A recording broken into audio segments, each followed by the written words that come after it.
Mom whispered, "If you die, your sister gets the house," right before my surgery.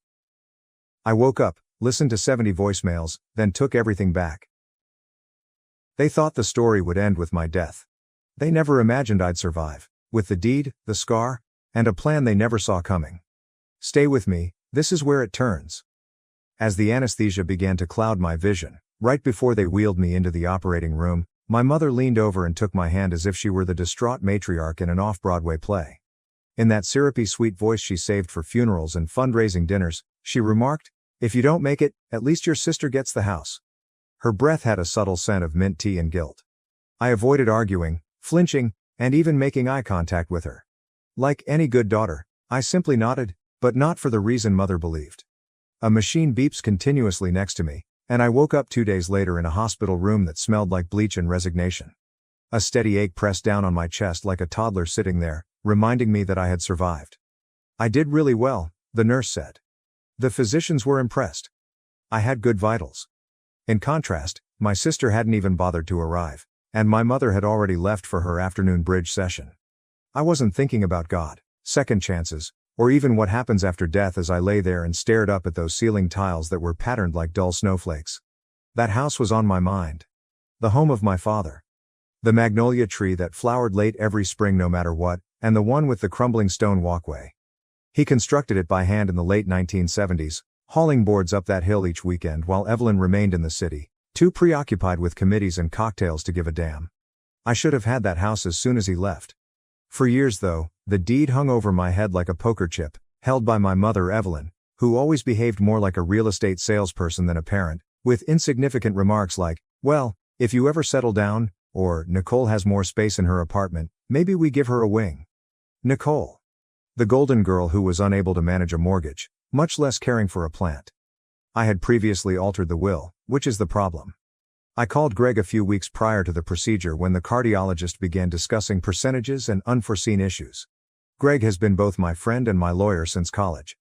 On a soggy Thursday, we sat in his office, and I signed each form with steady hands. I left the house for someone none of them would have anticipated, not Nicole or Evelyn. They believed I wouldn't be strong enough to fight. They believed they would ultimately prevail if I had the procedure. Evelyn, grinning smugly. Nicole daydreams about her fortune. They believed that the story would finish with death. However, I had spent years organizing this chapter. I hit the nurse call button because I wanted someone to make sure I was still alive, breathing, and in control, not because I needed anything. I asked if she might pass my phone to me as she entered, her hands delicate and her expression pleasant. It sat on the window ledge in a small plastic bucket, its screen flickering like a desperate lighthouse every few seconds. Voicemails were left. A lot of voicemails. Evelyn, who was brisk and emotionless, asked when I would be released so she could arrange her calendar. That was the first 10. Nicole sent me the next several, which were all sugar and syrup, asking how I was doing, if I needed anything, and if she could take over some of the duties while I healed. Translation: allow me to sniff around the filing cabinet and take a look at your documents. However, voicemail number 23 was the culprit. It was the one that caused me to hesitate. I had to play it again to be certain. In that one, her voice lacked sweetness. It broke. Just a tiny fracture down the middle, nothing major. She said, "You're making a mistake." It was supposed to be mine. Mine was the word that struck me like a second knife. The daughter who never contacted, never assisted with dad's hospice care, and only came to the house for Christmas selfies was the legitimate heir, as if there was a divine inheritance plan written in the stars. I closed my eyes and allowed the message to repeat itself, allowing her desperation to envelop me like a protective layer. It had nothing to do with love. It had never been. Power was at issue here. Concerning control. I was told for years that I was too independent, too irascible, and too angry. However, now, I had the deed now. The papers? The attorney. And I have a huge scar down my chest that proves I've survived them all. Additionally, survival offers you some opportunity to exact revenge. I just needed to wait now. When I first became aware that my mother had a different perspective on us, I was 9 years old. Not merely in passing, but in a manner that would, like a seam in an old shirt, tear a childhood in two. On a July afternoon, Nicole was sitting on the couch with her feet tucked under her, eating a bowl of Neapolitan ice cream, while I was outside cutting the lawn, sweat running down the back of my neck and the mower vibrating through my slender arms. Through the open curtains, I could see her gaze up at me. Without a second thought, she waved, smiled, and returned her attention to the TV. Evelyn responded. Your sister's delicate. She's not built for this kind of work. You are. You're the tough one, when I questioned her later about why Nicole didn't need to assist. You're the difficult one became the catchphrase of my youth, as though taking on responsibility was some perverse form of compensation. I was the one with the wrench when the pipes under the sink burst. I was the one who learned how to clean a feeding tube and endured the chemotherapy when Dad became ill. Evelyn clung to Nicole like she was the widow and I was the hired staff at the funeral, while Nicole drifted in and out with condolence cards and platitudes. As I lay in that hospital bed with brand new staples in my chest, I listened to voicemail after voicemail until they all blended together. Nicole's phony compassion, Evelyn's icy professionalism, and their tolerance gradually eroding. Nicole began to falter around message 20. The pauses grew longer and the words tighter. To be honest, I enjoyed every moment of her cracking. By message number 34, she was completely in a panic. Her words, "This isn't fair," were abrupt. You don't even live there? You're barely even part of the family anymore. You've been gone for years and now you just take it? It still hurt to breathe too hard, but I wanted to laugh. Nothing had been taken by me. I had always guarded what was rightfully mine. I hadn't done it by myself either. Greg was the type of guy who could explain legalese without coming across as a patronizing jerk and who remembered birthdays without Facebook reminders. We connected via terrible cafeteria food and awful roommates, met at college freshman orientation, and managed to stay close through heartbreaks, career changes, and everything else in between. He didn't recoil when I called him regarding the will. Let's make it airtight, he simply said. He created two different trusts, one of which protected the property in my name and the other of which directed the profits from the basement rental unit to a charity shell corporation I had thrown together on a whim years prior. He then put everything in a domestic LLC just for peace of mind. Greg boldly tapped the folder with his pen and remarked, "It's like having 3 houses in one. Or it might have been 4. No, 3, for sure." It was bulletproof, anyway. To reverse Greg's actions, Nicole and Evelyn would require a group of attorneys, a great deal of luck, and perhaps even supernatural intervention. They also weren't particularly renowned for their ability to think strategically or be patient. Evelyn wasn't a lawyer, she was a social tactician. Nicole was also as focused as a moth at a disco ball. Instead of confronting me directly, they attempted to gain access by manipulating me and claiming remorse in the hopes that I would give in to pressure if they left many voicemails. However, they didn't realize how well I knew them. Like in a game of emotional chess, I had studied their moves for years. When Evelyn began using phrases like, "We should talk," I could tell she was losing control. Additionally, Nicole was running out of ways to act as though she didn't have any entitlements when she began to change her voicemail style from sweet to sour in a single message. On a Friday morning, Greg sent the certified letters. They were hand-delivered in substantial envelopes that needed return receipts. One went to Nicole's expensive studio, where she kept her plants alive long enough for Instagram pictures, and the other went to Evelyn's condo uptown. The letters were straightforward. They only served as official notification that the house had been legally transferred and that the trust had revoked any claims against it. Permanent, clean, and cold. The messages began to slow down that night. Less words? More quiet. Once so confident and upbeat, Nicole's voice started to unravel like a ribbon that was tugged too tightly. Message 41 follows. Evelyn was the one. She spoke in a softer tone than usual. Not as well polished, as if she hadn't practiced her speech beforehand. "We ought to speak," she said. "Nicole's condition is not good. She has a special meaning for this house. Don't penalize her for what I said." As if she had finally come to the realization that what she had muttered prior to my operation might have been a bit more than accidental timing, that was the first time she had acknowledged it, her words. As though perhaps, just possibly, she was aware that she had chosen the wrong daughter to underestimate. However, that was too late. With a manila folder on the seat behind me and a level of composure that wasn't appropriate for someone facing a knife, I drove to Greg's office the week before the operation, when I could still walk without someone holding my elbow and breathe without smelling metal. For the first time in months, I wasn't terrified when the warm, low sun shone through the windshield. Not passing away. Not of what followed. The thought of waking up with tubes in my body and discovering nothing had changed frightened me more. The same chilly mom. The same sugar-coated sibling. Where love should have existed, there was the same quiet. When I slid the folder across Greg's desk, he hardly even arched an eyebrow. When I said, "I want to update the will," he gave me the impression that he was anticipating the joke. I continued, seeing the realization fall into his eyes like dust on a shelf that had not been touched in years. And I want them both out of it, I said. Everything he would require was in the folder, including the trust documents, property deeds, and even a copy of the original title to the house, which had my father's handwritten signature at the bottom. I had kept the paper close at hand like a covert weapon, anticipating the moment when I might have to use it. The day had come. Janet, my quiet neighbor who wore orthopedic shoes, talked to her tomatoes, and had more dignity in her pinky toe than my entire family tree combined, was the reason I left the house, not Evelyn or Nicole. When no one else was there, Janet had been. She maintained the garden alive with her own hands, brought in my mail while I was recovering, and once discovered me on the kitchen floor after collapsing. She remained with me until the ambulance arrived and never mentioned the tears I shed that night. Evelyn had never cared to get to know my father the way she had.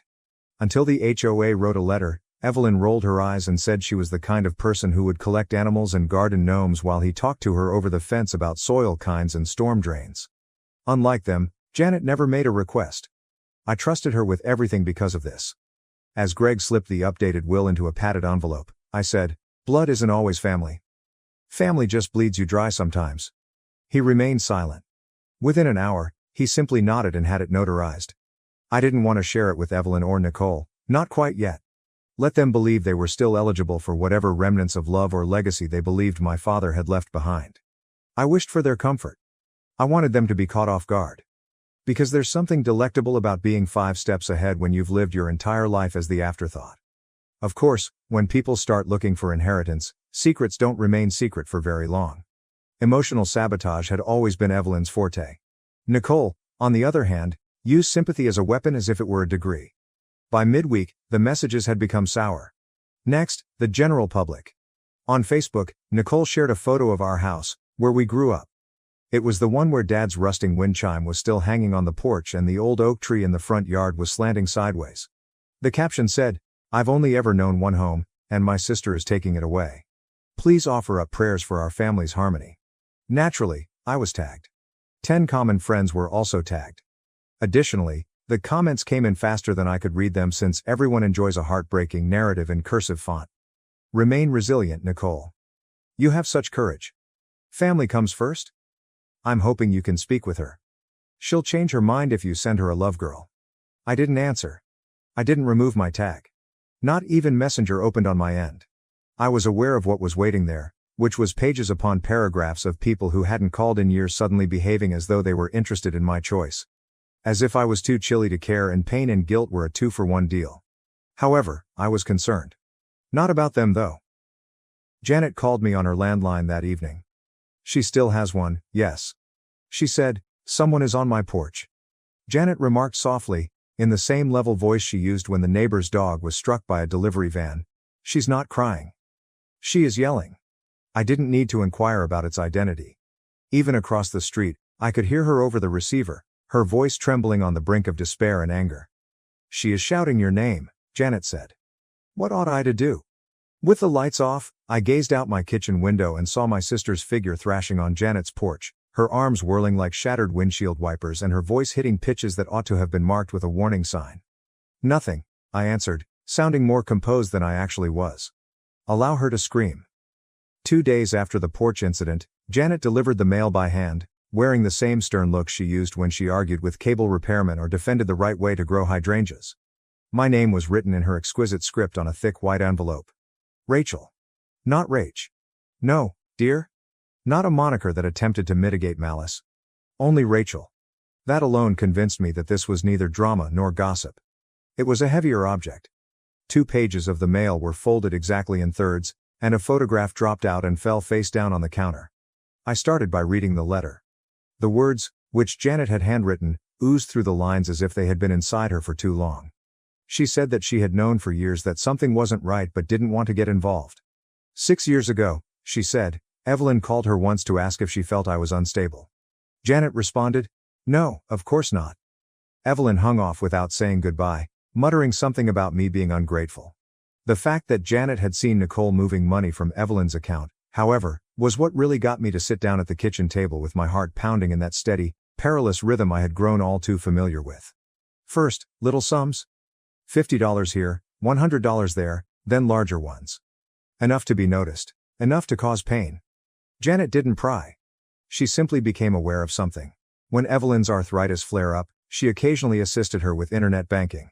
Even though the withdrawal was recorded as medical costs, Nicole said she was present on the day Evelyn promised her money for a new car. Evelyn knew, according to Janet. Well, Nicole needs it more than I do. She responded after taking a quick glance at the transaction history. She then poured herself another glass of wine and shifted the conversation to whether the area should adopt a new gate code. Rachel has always been self-sufficient. I turned the picture over and looked at it for a long time. Nicole was standing in front of a dealership, perhaps 5 years ago, holding keys in one hand and wearing a smile that stopped short of her eyes. Beside her, Evelyn was carrying a check. The name of the dealership may be seen in the backdrop.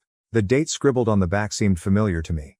It coincided with the week Nicole told me she had independently saved money for her first car.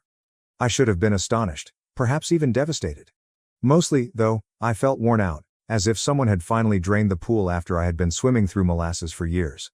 I listened to the voicemails again until I reached number 66. It was only a dozen seconds long. "Please, Rach," pleaded Nicole in a hoarse, desperate voice. "I was unaware of your seriousness. Just speak to me, please." After pausing, I clicked reply.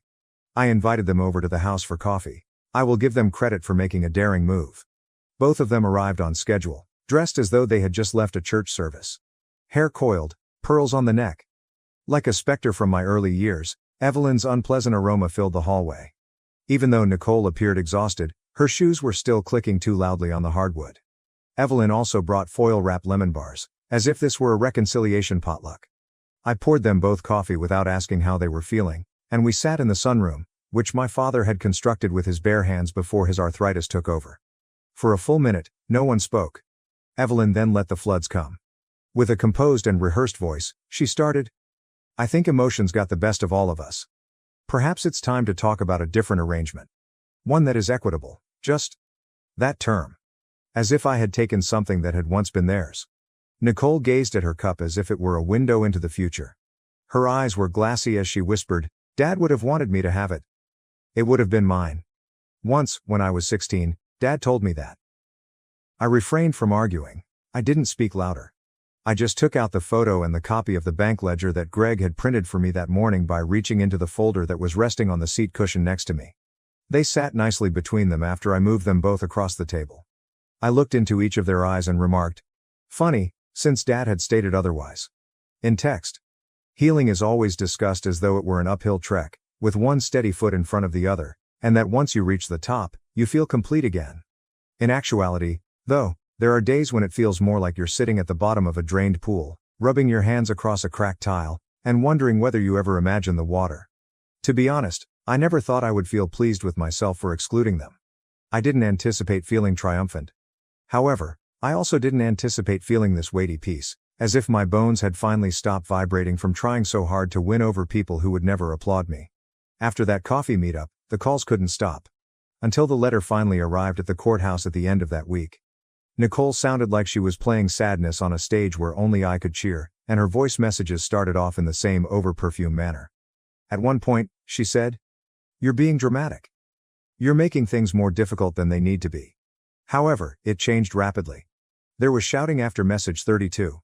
"I'm swearing." She tried to push her brittle voice into my ear while yelling about injustice, betrayal, and what our father would have wanted. It sounded as though she had something in the car that he would never have signed a check for if he had known. Nicole's voice had become desperate by the time we reached message 70. "Mom isn't doing well," she muttered. I briefly stopped the recording because I was experiencing an unidentified sensation in my chest. However, it went away, much like a pain you ignore for a while until it becomes a part of your own body's background hum. It was ironic that Evelyn had ended up in the hospital following what they described as a small stroke, given that she had used words as weapons for the most of her life and was now unable to create half of them. Greg answered the questions. The cease and desist threats are passive-aggressive. Nicole made ridiculously baseless claims of elder abuse to get past a new lawyer who obviously didn't know what he was getting himself into. Janet, meantime, moved into the ground floor guest room without discussing rent or a timeline. As if she had always been there, she simply showed up one morning carrying her old kettle and a bag of supplies. I hadn't asked, but she began by clearing away the old garden beds. With a kind of grace that made my chest tight, I watched from the window as she chopped the dead things down to their roots and tossed them into a wheelbarrow. When I was strong enough, I finally joined her, And we replaced the withering flowers with lavender. Lavender is more durable. It defends itself. Several days a week Tyler, the adolescent neighbor who skateboarded up and down the block like it was a runway, began to show up. He wasn't asked to. After making a single knock and displaying a pair of gloves that were obviously not his, he added, "Janet said you're regrowing stuff. You need help." Hands in the soil, trying not to think too much, simply doing something that felt real, he reminded me of myself as a child. I once wrote Nicole a reply. One restless night at around 3 in the morning, I typed it out on a notes app. Suddenly I thought I could be swallowed whole by the stillness. Nothing was sugar-coated by me. I told her everything I knew, what I had always known, about Janet, and about the automobile. I informed her that I was simply exhausted and no longer upset. With my thumb poised over send, I gazed at the message for a while before deleting it. The next morning came message number 104. Now her voice was no more than a whisper. "Please," she said. "Just one conversation. I miss my sister." I didn't even finish playing it. When I hit delete, I only saw the tiny blue dot go. Later that day, I watched Tyler water the fresh row of marigolds we had planted between the tomatoes and the herbs in the garden. The porch I had previously scrubbed for a mother who never expressed gratitude was bathed in a warm, golden glow as the sun perfectly illuminated the side of the home. I also came to a realization I had been reluctant to share. The house was not something I regretted retaining. I had no regrets about the silence, the will, or the trust. I wished I hadn't waited so long to claim it as mine. The problem with surviving, I suppose, is that people think you're the same person. But on that table, I kind of died. Thanks for watching and sticking around till the end. If you enjoyed these stories, make sure to subscribe and hit the bell so you don't miss the next drama-filled episode.